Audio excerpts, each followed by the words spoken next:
जिसके हाथ में तुलसी है, जिसके कंठ में तुलसी है, ये गले में जो तुलसी पहनते हैं इसको बोलते हैं कंठी। देखो कंठी अलग होता है और माला अलग होता है, ध्यान दो, कंठी अलग होता है, माला अलग होता है। ये जनमानस के लिए इस बात को भी जानना जरूरी है। इस बात के लिए भी बहुत से रूढ़िवादिता है लोगों के अंदर में, जनमानस में। कंठी अलग चीज होता है, तुलसी का माला अलग चीज होता है। माला क्या है, इसको माला बोल सकते हैं, हालांकि ये रुद्राक्ष है, इसको भी माला बोल सकते हैं। ये तुलसी है, ये कंठी है। माला अर्थात हमारे सिर झुकाने के बाद जो दिखता है उसे कहते हैं माला, और सिर झुकाने के बाद जो नहीं दिखता उसे कहते हैं कंठी। कंठी सकल वैष्णवों को पहनना ही चाहिए। कंठी पहने बिना कोई वैदिक कार्य नहीं किया जा सकता, कोई अनुष्ठान नहीं किया जा सकता। कर रहे हैं तो वो फलीभूत नहीं होता, उसका फल प्राप्त नहीं होता। दूसरा, कंठी गले में यदि तुलसी है और रुद्राक्ष है तो इस बात का परिचय देता है कि हाँ मैं सुहागन हूं। जैसे मंगलसूत्र एक नारी का परिचय होता है कि हाँ मैं सुहागन हूँ, वैसे तुलसी जो है इस बात का परिचय देता है कि हाँ मैं सुहागन हूँ, मेरे प्रियतम, मेरे सर्वस्व नारायण हैं।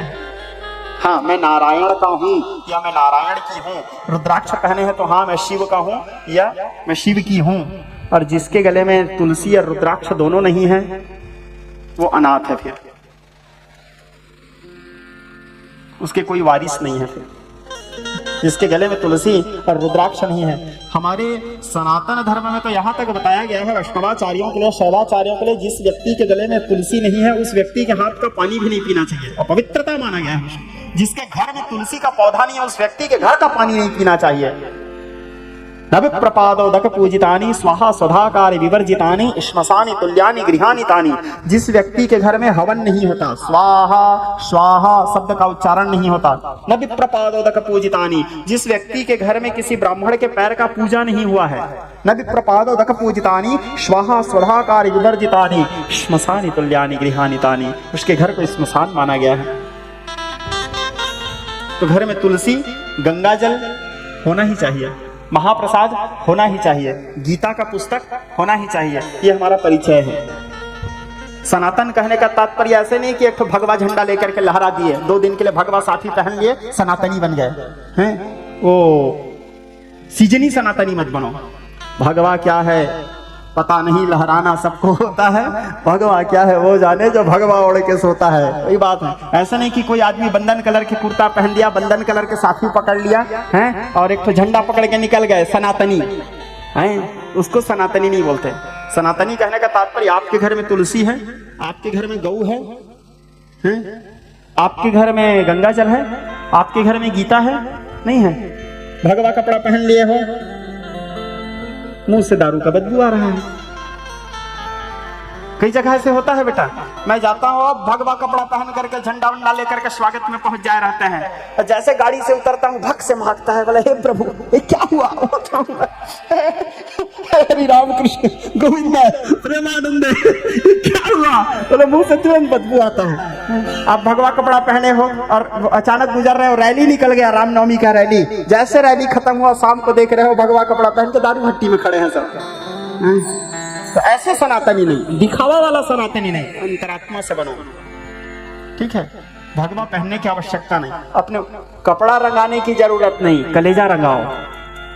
कपड़ा रंगाने की जरूरत नहीं, कलेजा रंगाओ। हमारे पूज्य पिताजी कहते थे अपनी कथाओं में, मन न रंगायो रे रंगायो जोगी कपड़ा, मन न रंगायो रे रंगायो जोगी कपड़ा, जटा बढ़ा लिए बन गए जोगड़ा, मन न रंगायो रे रंगायो जोगी कपड़ा।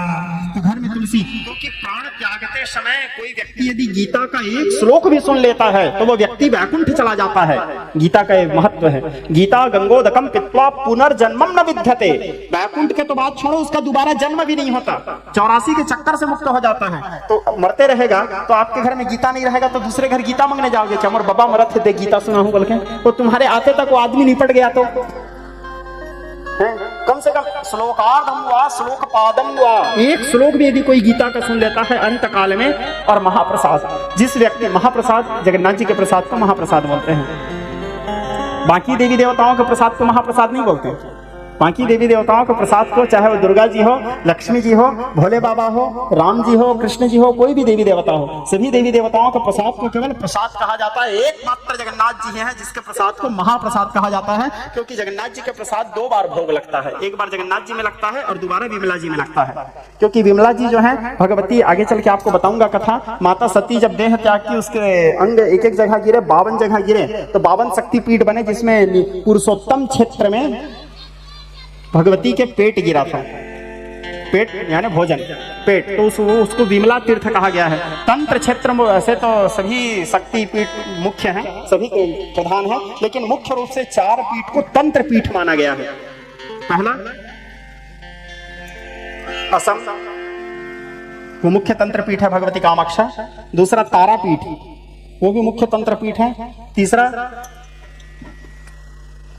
कलकत्ता, वो भी मुख्य तंत्र पीठ है, जहां भगवती दक्षिणेश्वरी काली रहती है। और चौथा पुरुषोत्तम क्षेत्र, जहां भगवती विमला निवास करती है।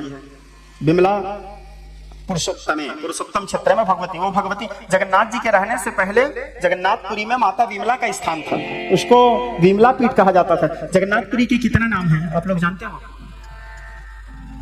कितने नाम है जगन्नाथपुरी के? सबसे पहले उसका नाम था, गिनते जाइए, सबसे पहले जगन्नाथपुरी का नाम था पुण्य पुरुषोत्तम क्षेत्र। उसके बाद उसका नाम पड़ा शाक तीर्थ। क्या? शाक तीर्थ। फिर उसके बाद उसका नाम पड़ा विमला पीठ।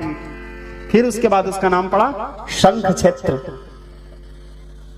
नीलाद्री, नीलांचल, मर्त्य वैकुंठ, भूस्वर्ग, जगन्नाथपुरी।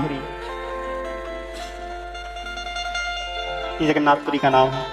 मर्त्य वैकुंठ, भूस्वर्ग, नीलांचल, नीलाद्री, शाक तीर्थ, उसको शिव क्षेत्र भी कहा जाता है। तो जगन्नाथ जी के आने से पहले वहां माता विमला का स्थान था। आज भी आप लोग कभी जाएंगे तो वहां माता विमला का दर्शन कीजिएगा। माता का वो तंत्र पीठ है, वहां जगन्नाथ जी तंत्र साधना करते हैं, ऐसा बताया गया है। भगवती विमला का उपासना करते हैं, नवरात्रि पारायण करते हैं। तो महाप्रसाद जगन्नाथ जी में भोग लगने के बाद वो माता विमला में लगता है। प्रसाद इंटू प्रसाद बराबर महाप्रसाद, 2 बार भोग लगता है। तो महाप्रसाद यदि कोई व्यक्ति एक दाना भी, यदि हमारे नित्य डेली रूटीन रहना चाहिए, रोज एक दाना महाप्रसाद खाने, रोज एक पत्ता तुलसी सईघो जानते हो ना, उसको गिन लें, निकल जाए। एक बूंद गंगा जल रोज हम पी लें, क्योंकि मौत का कोई ठिकाना नहीं। मौत आवाज जब तुमको देगी, तुरंत जाना है। क्या ठिकाना? महाराज जनक को विदेह कहा जाता था। क्यों विदेह कहा जाता था? देह रहते हुए भी वो विदेह थे, विदेह, क्योंकि वो नित्य मृत्यु को याद करते थे। मृत्यु जन्मताम वीरम देहे न सहजायते, जन्म है तो मृत्यु है, किसी भी क्षण मेरा मौत हो सकता है। आएगा जब रे, वो ये नित्य सोचते रहता था, आएगा जब रे बुलावा हरि का, छोड़ के सब।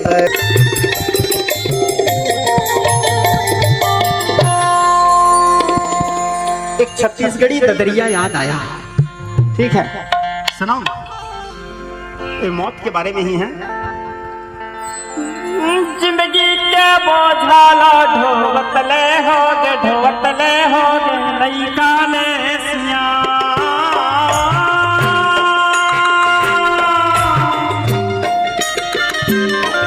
जिंदगी के बोझाला ढोवतले हो गे लइका ने सिया।